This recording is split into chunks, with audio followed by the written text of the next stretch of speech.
৭৭ সংখ্যক গণৰাজ্য দিৱস পালন কাৰ্বি আংলং জিলা সদৰ চহৰ ডিফুত।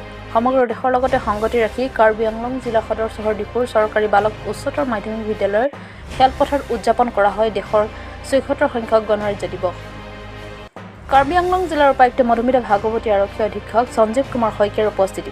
গণৰাজ্য দিৱস ৰাষ্ট্ৰীয় পতাকা উত্তোলন কৰে কাৰ্বি আংলং স্বায়ত্তশাসিত পৰিষদৰ মুখ্য কাৰ্যবাহী সদস্য ডক্টৰ তুলিৰাম ৰংহাঙে।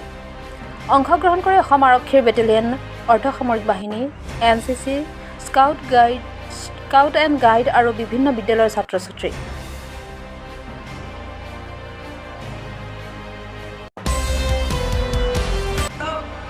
আমি এক ইঞ্চিও আমাৰ কাৰ্বি আংলঙৰ মাটি বা বেলেগত দিয়া নহ'ব।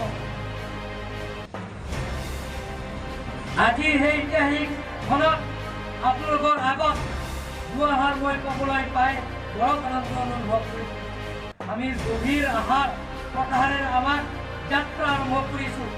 সকলো নাগৰিকে সংবিধানৰ প্ৰদত্ত গণতান্ত্ৰিক অধিকাৰ পৰম কৰাৰ বাবে আমাৰ চৰকাৰে প্ৰচেষ্টা অব্যাহত ৰাখিছে। এক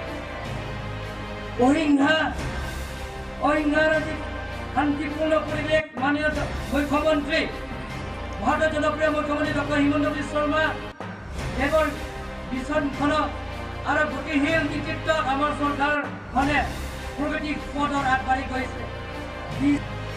Isi penyokong bawah dan sengok, hidupan dan sengok, kongi dunia we tempat, ke orang awal saya kipi dan sengok, ahai akan yang kami letak, tim kerja yang mati kerja orang konsen kipan orang lihat tu, ini tu, kon kerja yang arah banbat hasil, सबका बुका Narendra Modi itu Prime Minister lagi langsung apa yang jeng-jeng Dr. Himanta Biswa Sarma atau Chief Minister sangat perlu dia nak